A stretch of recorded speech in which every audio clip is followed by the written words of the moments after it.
that in 2021, more than 281 billion emails were sent on a daily basis? With such a high number of emails going to and fro, there is a high chance that your email gets lost in somebody's inbox. So let's talk about some quick email etiquettes that can help you write effective emails. Keep watching, and if you've not subscribed to my channel yet, please go ahead and do that right away. So how many emails are you sending on a daily basis? Are your emails also getting lost? Are they going unnoticed? Or do you feel that you're being misunderstood? So whatever be the reason, stay on and watch this video to the very end, because I'm going to share with you some very important tips that can help you. The first tip or the email etiquette that's very important is notice your subject line. Whatever your subject line is, that decides if your email is going to be opened or not. So ensure that your subject line is grabbing. It shouldn't be left blank. It shouldn't be like an essay. It needs to be a very short line that is a summary of what that email is about.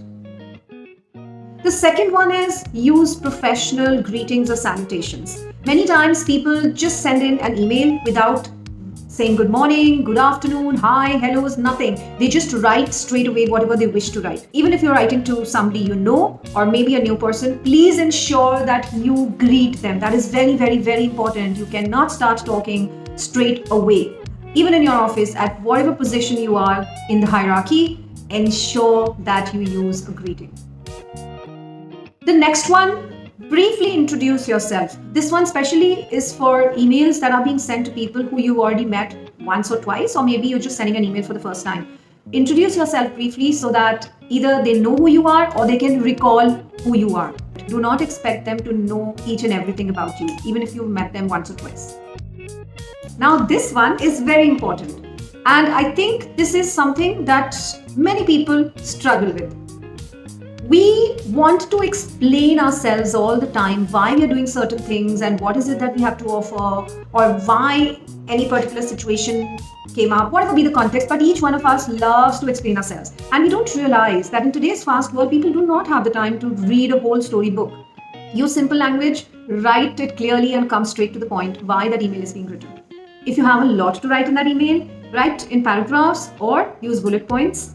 Also, if you have 2-3 different topics to talk about, it would be good if you send separate emails for each topic. That would help the person to retrieve that particular email somewhere later down the line. Think about it. It comes with practice, but try it. This is something which I have learned the hard way. Do not write in capital letters. It is as good as shouting at somebody. I always thought that I was highlighting my points. I realized later that it came across as shouting. So if you are doing it, please do not write in capital letters. Of course, you can use capital letters for acronyms. You can use it for headings, but not beyond that. Be very careful. You've written the whole email. So the next point is equally important. When you have finished writing, have a courteous sign-off. Very important. Even when you meet somebody, you don't just vanish suddenly. You say a bye, you say a thank you, and then you go. So the same thing you have to use when you're writing an email. And the last one, so many people do it. They are culprits of this. Do not press the reply all button. Are you doing that? Only hit reply all if you know that everybody who's going to be receiving this email should be reading it. If not, just hit the reply button. Be courteous and be mindful of other people's space, and do not spam them just because you wanted everybody to know about your reply. Be careful.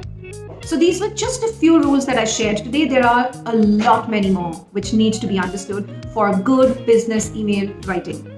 And if you wish to have a full-fledged training, you can connect with me personally or for your team also. I also want to know from you, which email etiquette are you going to be more mindful of next time when you write an email?